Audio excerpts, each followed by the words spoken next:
Push me out to sea, baby. It's the best thing for us both. I'll be happy out there, baby. Fish below and stars above. And you'll be happier without me. All right, so we're going a long way north, and one of the most terrible things that could happen is we run out of fuel. There are fuel stops along the way, but they're few and far between, and so you don't ever want to pass one up. You want to always make sure that you're topped off as good as you can be. This particular gas station I find really interesting because this is a trailer. This thing was brought in here on a truck. One thing we got to be conscious of is forest fires. There are quite a few. They're burning close to the highway, and they could delay us for a day or two if they're really close. There's 2 big trucks coming with big plumes of dust.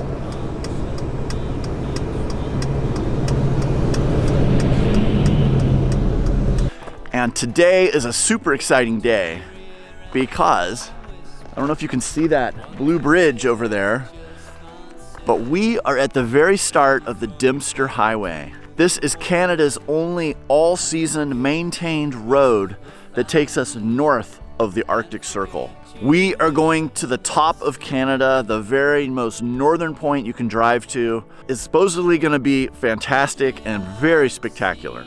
And it is going to take us all the way north into the Northwest Territories and then eventually to the Arctic Ocean. I've dreamed of doing this trip for quite a while now, so it's really exciting to be here. The weather is perfect, and heck, even at this minute, I don't notice a single mosquito, so things are looking up. There have been a lot of Europeans coming through here in big expedition trucks and sprinter vans and all sorts of vehicles. There's quite a few motorcycle guys coming up here making this journey. Everybody has a unique story. I just met a guy, Eric, yesterday on a big BMW GS 1200. He rode here from Key West, Florida in 5 days. He made it to here in the Yukon, and he is headed up the Dempster right now. We spent last night just in this little dirt pull-off here at the start of the Dempster. It's right before you get to the bridge. Not one of your traditional campsites, I don't think. There weren't anybody else staying here but us, but it worked just fine. These little kind of spots, we use these all the time. Most people might overlook them or not even think of them as an option, but they work great. And now, today, we are poised right here, ready to go on the bridge that's the gateway to the Dempster.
All right, there's day one on the Dempster. We have made it to a campground here. It's kind of in these woods. Here we are. We're back here. I think they call this the Red River, aptly named. It's about 72 degrees on the first day of August. It's been a lot hotter in other parts of the Yukon. I'll take 73. That feels pretty good. I've got my hood up more for mosquitoes to keep them from chewing up the back of my neck. There's tons of mosquitoes here. and it makes it really hard to hold this camera still because they are just biting the snot out of my hand that's holding the camera. But I'm gonna do my best to keep it steady. The Dempster today was all really high-speed dirt road, gravel road. They're putting what looks like magnesium chloride on it, and it keeps the dust down in places, but there was a lot of places where they hadn't done that, and it was very, very dusty. I got a mosquito eating me up. I'm seeing all sorts of traffic on the road, everything from adventure motorcycles to just normal cars and SUVs, all the way to campers, camper trailers, RVs, you name it. There's been a handful of vans.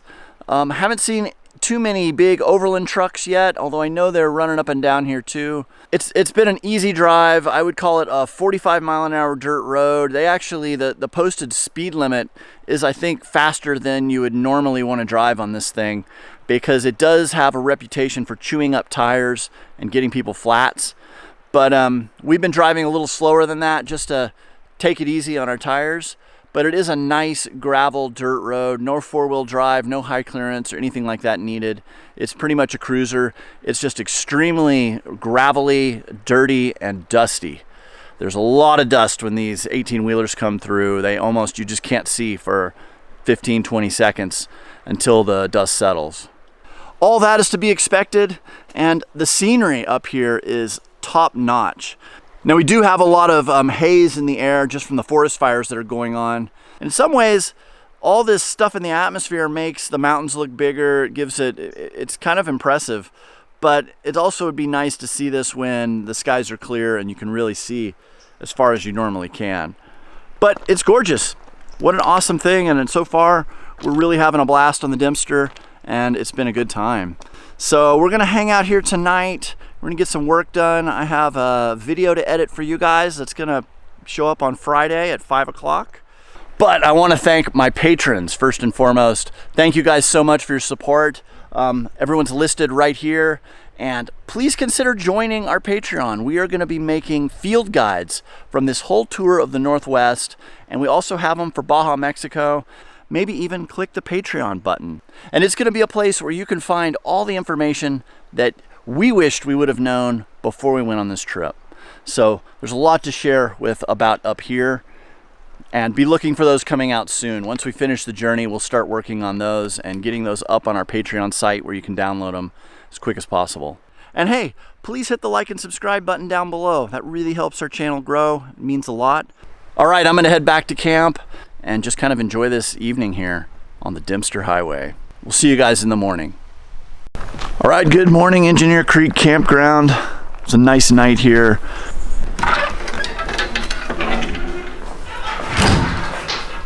Many of these campgrounds have these screened-in rooms. This not only gives you a place to cook and hang out when it's raining, it also allows you to get away from some of these mosquitoes. There's a wood stove in here, which is really nice. Big picnic tables, 2 doors, pretty simple. But this is a great space. I imagine the guys on motorcycles love these as a place to come in, get out of the rain, or escape the bugs. All right, let's push on. We're packing up now. We're about to head out on the Dempster again. I assume to keep the dust down, they spray magnesium chloride on the highway up here.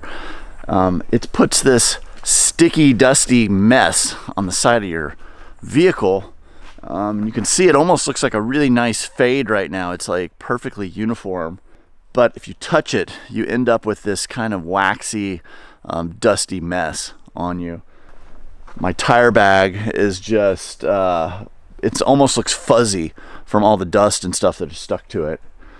But that's part of the Dempster, and we'll be hitting a car wash at some point. I knew not to wash it before the Dempster because this would happen, but it's going to be really dirty by the time we get back down.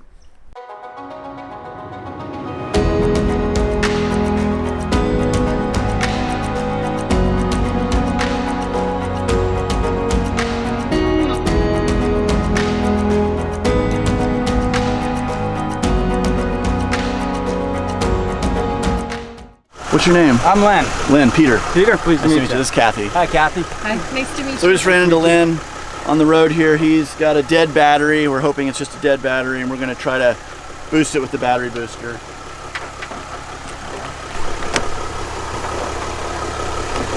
Okay. Alright, let's see here. Okay, try it.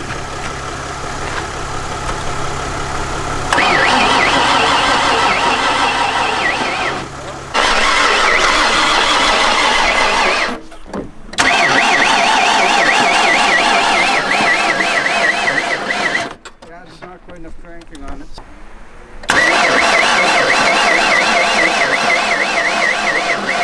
I might have to go battery to battery.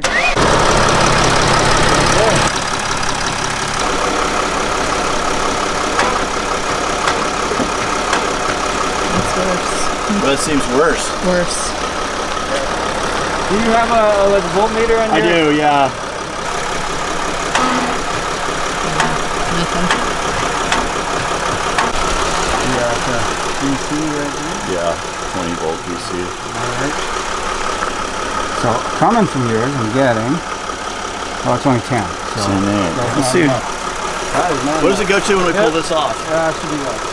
Well, it could be about the same. So it's these cables aren't very So these good. cables aren't getting anything. So that's, but, do you have some good ones? Yeah. Alright. All right, well, we're gonna jump out my jumper cable. Seems like his maybe had a problem. We're only getting 10 volts. We're gonna try these other cables.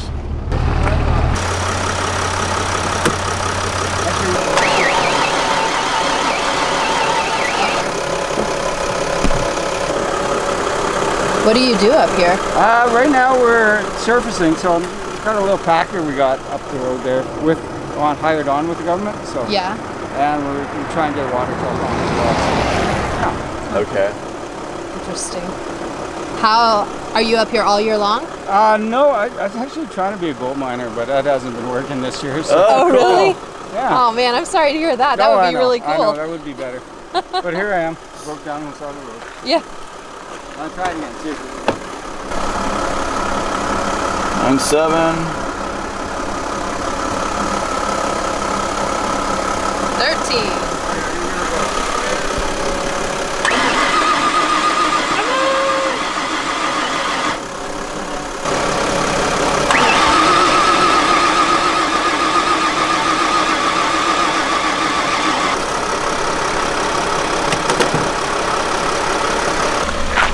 All right, well, it didn't start.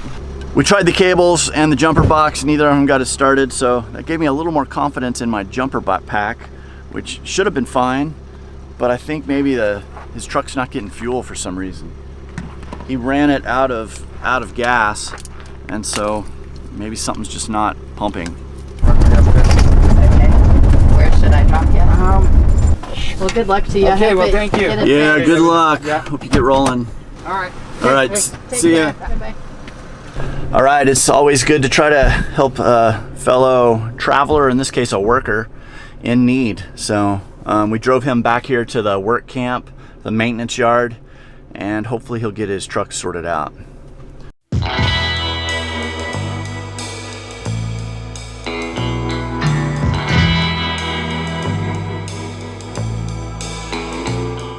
Okay, we're here at Engineer Creek, and it is one of the few red rivers up here in the Yukon. And when I first saw this, I thought it was pollution. I thought it was maybe from mine tailings or something like that. We read up on it a little bit, and this is a natural phenomenon supposedly in the Yukon, where the river cuts through these shale beds, and this black shale is then exposed, comes to the surface. The river runs black for just a little while, and then it rusts. So there was iron in there, and it turns into this red river. And it has super high levels of obviously iron, but has zinc and other things in there that deem it not a suitable water source for humans to drink. It is a natural thing. So pretty interesting to see when these confluences of these dirty rivers flow into a clean river, you get this really dramatic line, and this is just that. All right, there's a science lesson for today. Let's keep going north.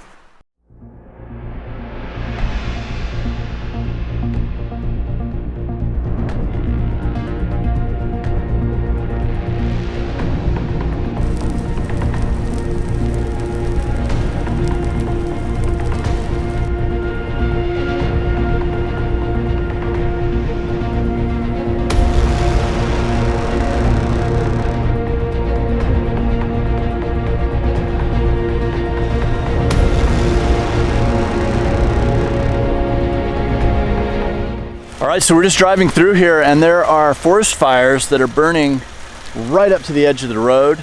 This one is kind of mellow. It's just kind of burning the undergrowth and some of the trees, but it's right here. And as we go down here, we can just see for miles and miles and miles of smoke and more fires. All right, we made it to Eagle Plains. This is the first gas station of sorts. It looks like the diesel comes out of a barrel maybe.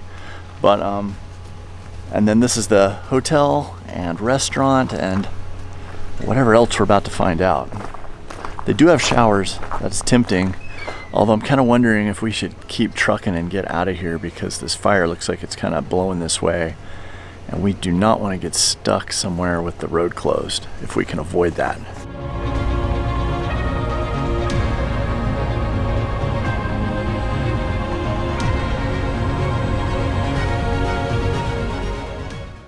All right, we've made it to the Arctic Circle.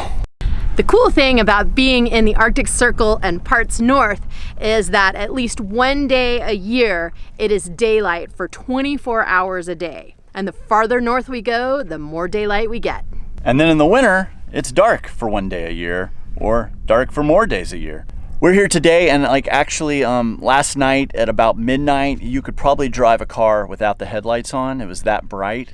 And then about 2 in the morning, it actually gets like to what I'd call a deep dusk, meaning that you probably would want headlights on, but it's still not completely dark. And that's about as dark as it gets. And then 4:30 or so in the morning, the sun's coming back up and daylight's on again. So pretty interesting coming up to these high latitudes when you've never really spent a lot of time here. This is a really good education.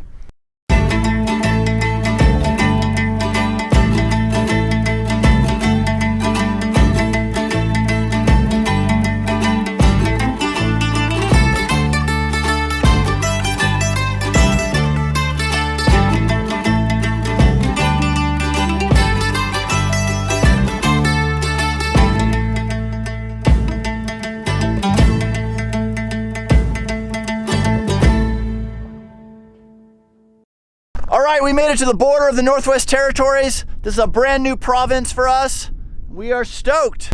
It's really fun to look at all the stickers that you find along here. Of course, we might leave ours, but it's pretty cool because here are our friends Wings and Wheels from Alaska. Awesome folks. Check out their YouTube channel. And there's many others here.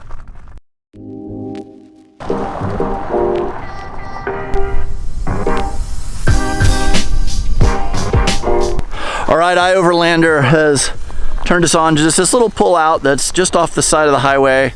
It's kind of a big gravel dirt lot, but we are surrounded up here by beautiful tundra, 360-degree views. And to top that off, if that wasn't good enough, there's a little bit of a breeze and there's no mosquitoes that I've noticed yet. I won't say there's no mosquitoes, but I think I'd be cursing myself, but it's great. I'm walking around in a t-shirt and nothing is trying to eat me. Okay, so the Northwest Territories feels quite different than the Yukon. I feel a lot like I'm in a dusty Iceland. It's really dry here. Every time a truck comes by, there's lots of dust, but it is so green and gorgeous. And this tundra just goes forever. You can just see forever and ever and ever.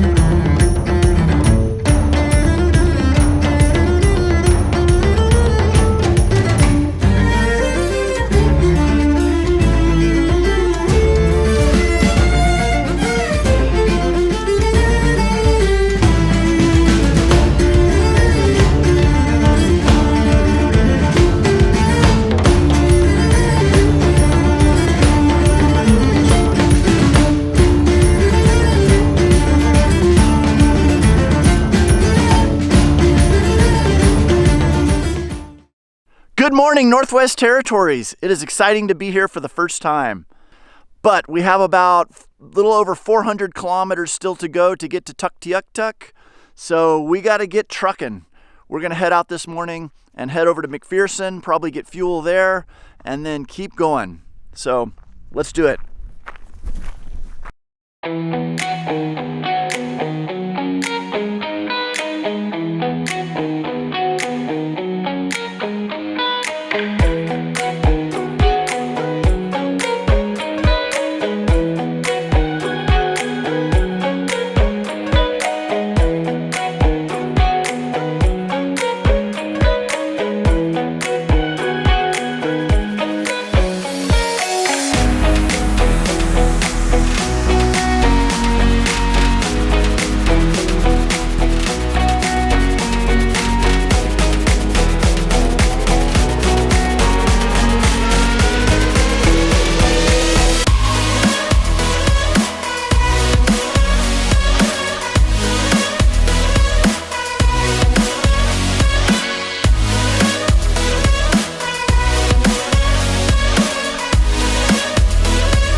We're here at our first ferry crossing on the Dempster Highway. This is, let's see, it says CF Abraham Francis Ferry. It runs from 9 a.m. to 12:45 p.m.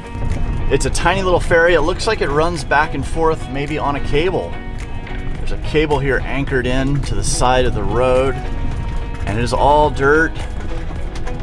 But this is gonna be interesting. We're just going across the river here. Okay, we're on the ferry. This is the Peel River Ferry, and this is gonna take us across.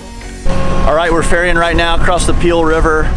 We're on this really cool little small ferry, and it's interesting. It runs on a cable system here, so it can go across the current.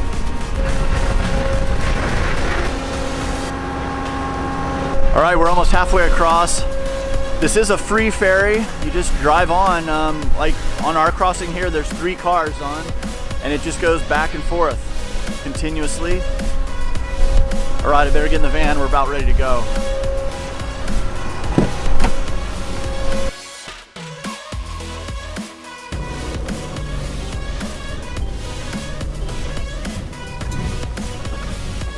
All right, we're across the Peel River.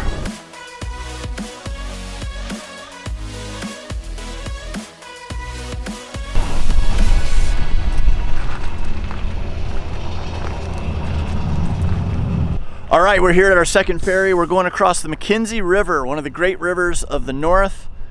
And it's the same deal, it's a free ferry. This one's probably 4 or 5 times as far in distance, but we're just gonna roll on. And this ferry makes a triangle. It goes across, goes over to this village that you might not be able to see here, and then it comes back here, and then it goes across. And we'll get you to wherever you wanna go. But we wanna go that way, towards Inuvik, and then on up to Tuktoyaktuk and the Arctic Ocean. All right, I'm gonna jump back in so I'm ready to go when we're signaled forward.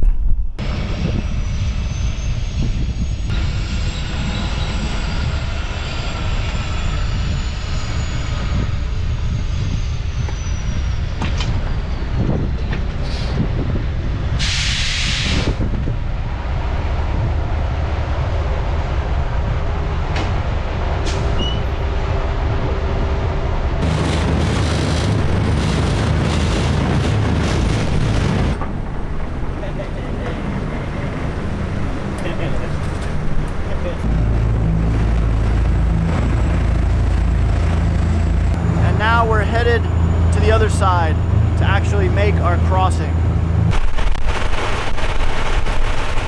Whew, another big day of driving. We are south of Inuvik, north of McPherson, and that feels good. We just did the 2 ferry rides, and we just decided that we'd had enough and we wanted to enjoy our evening and not just keep grinding on. But it's funny, we're in this kind of industrial zone here, and then right off down below us there is this beautiful creek. But this is gonna be just fine for tonight, camping here and getting some work done. But tomorrow's the day that we should arrive at Tuktoyaktuk. Okay, we're gonna hang out here in the gravel lot, get some work done, and we'll see you guys in the morning. Okay, so we've made it to Inuit. Yay! We are here at the famous North Mart. I don't know if it's really famous or not, but we're here. This is a grocery store, sporting goods store, snowmobile shop, all in one roof, and it also has a Kentucky Fried Chicken. So we're gonna go check it out.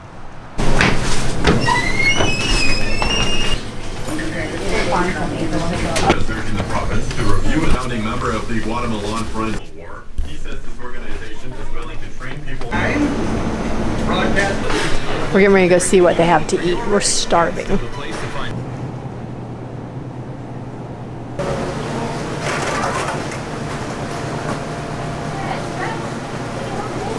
All right, 148 Ks to Tuktoyaktuk. Here we go, we're in the home stretch. Let's do this.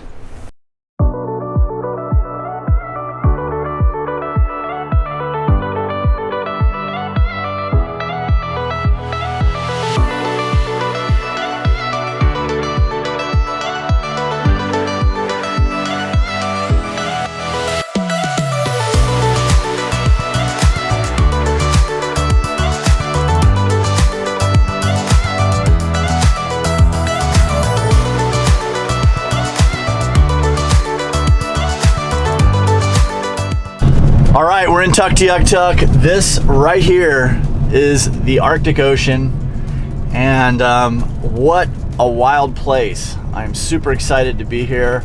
The people are all waving at us and they seem super friendly. We're just kind of rolling through town now, but we are going to the end of the road, and it's actually called that. It's a little park and it's called the end of the road. All right, we've made it to Tuktoyaktuk. This place feels very exotic to me. It's so much different than what I know is normal, and it's gonna be really fun to explore around. This park right here is called End of the Road Park. Why is that? Because we can't drive any further north in Canada. This is as far as you can go by road, by car in Canada. It was a long journey to get here. The road is incredibly bumpy and dusty. Nothing that a normal car can't handle, but it is a long ways up here. We're glad we're here now. We got to remember though, we're only halfway. This is the turnaround point. I think the beauty of trips like this is just getting to see so much diversity in this world that we live in. We've gone from deserts to mountains to plains to forests to tundra, and now here we are at the end of the earth and all we can see is sea. And I think whenever you do long trips like that, that it just gives you a perspective that you can't get any other way of how grand and diverse this earth really is. So the road to get here is long. It's really, really long, and it's dirt the whole way, but absolutely spectacularly beautiful. We went through boreal forests and tundra, and it was just really beautiful. It was interesting the whole entire way. Especially if you're coming from the lower 48. It is a long ways up here. I want to just stress that. But it's a wonderful journey. We've seen so much cool stuff along the way. I don't know that I would recommend this to all of our friends, but for the people that really want to get out and see what this world is really like, it is definitely something wonderful to experience. But we're gonna hang out, take this in, and just really enjoy being here.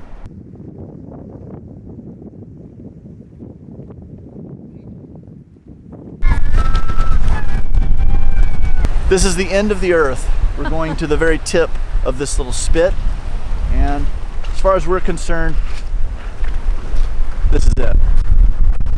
I think this has got to be it. There it is. Actually, it's warmer than I thought.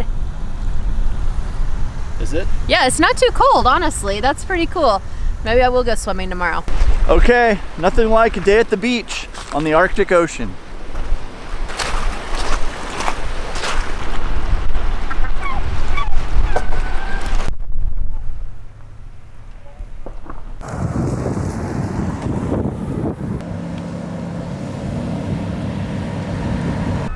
All right, right, it is, let's see, 12:06 p.m., just past midnight, and this is what it looks like. Many of you guys have asked, what's it like in the Arctic late at night? And honestly, the sun hasn't been going down till 1 or 2 in the morning, and then it's only down for a few hours, and then it's back up. You know, this is just like a nice dusk.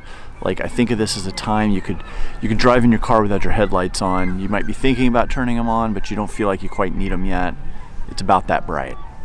There are kids riding bikes, there's people fishing, there's people driving around town in cars and four-wheelers and bicycles. While it's still not as busy as it was, say, at 4 o'clock in the afternoon when we arrived here, it's still active and people are out doing things. Now, being midnight, it does not feel late at night to me. I don't feel as tired as I think I normally would at midnight. I feel like I have more energy. I find that I am sleeping a little later in the mornings than I normally would, just because I'm up so late at night. It seems like people just let the natural flow of the day keep you active, keep you doing things, and then I would assume in the winter things are a lot more slow and maybe not as productive, and it's more of a time of rest. But I'm standing right here just past midnight, and this is what it looks like. It's pretty cool. And as a photographer, this is such a beautiful time to photograph. This is what we call sweet light. When the light is low, it's right on the horizon.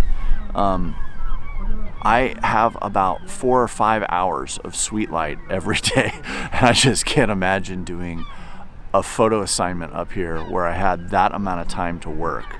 Because typically I'm waiting for the sweet light to kick in, and then it's a mad rush for 30-40 minutes of beautiful light, and then it's over. Having this beautiful light in an environment that is incredibly new to me and different, I find that really inspiring, and I'm just having a blast running around here with my camera. Alright, so there's a look at what the light quality is like after midnight, well above the Arctic Circle in the summer.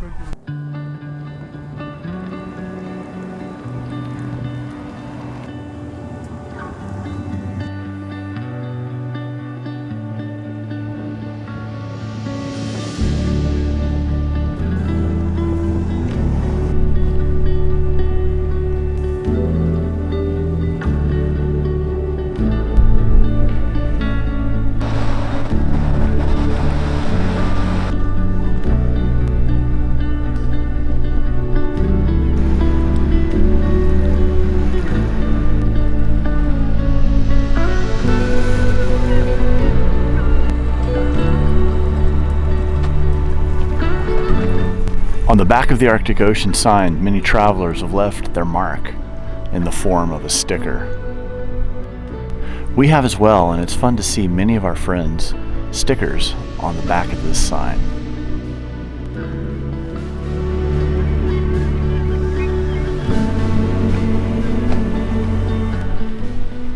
This is what a sunset looks like at 1 a.m.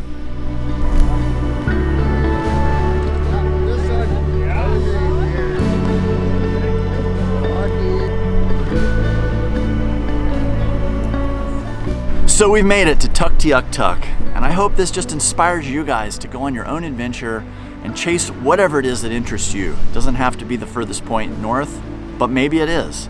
But most of all, I hope I see you somewhere over the horizon. Thanks a lot. Take care, guys. We'll see you down the road. Well, we're doing this. Okay, this could be a terrible idea. This is definitely a terrible idea. But we are leaving the warmth of our Revel van and headed out there just with swim trunks. All right, we're going swimming in the Arctic Ocean. What are we doing? It's already cold. It's already cold. It's already cold. I'm in. You're in? I don't think you're fully in. Okay, ready? Got to dunk. 1, 2, 3, go! Whoa! We're in the Arctic Ocean. Okay, let's get out of the Arctic Ocean. This is awesome. Okay. Oh, it's not that cold. Yeah, it's really cold. Okay, come on, come on. All right, we did it. We're officially in the Polar Bear Club, whatever that means. Whatever that means. It'd be nice if it was sunny outside, but you know, it's like 45 degrees. 45 and gloomy with a wind. Some might say it's kind of Arctic outside. Yes, it's very Arctic.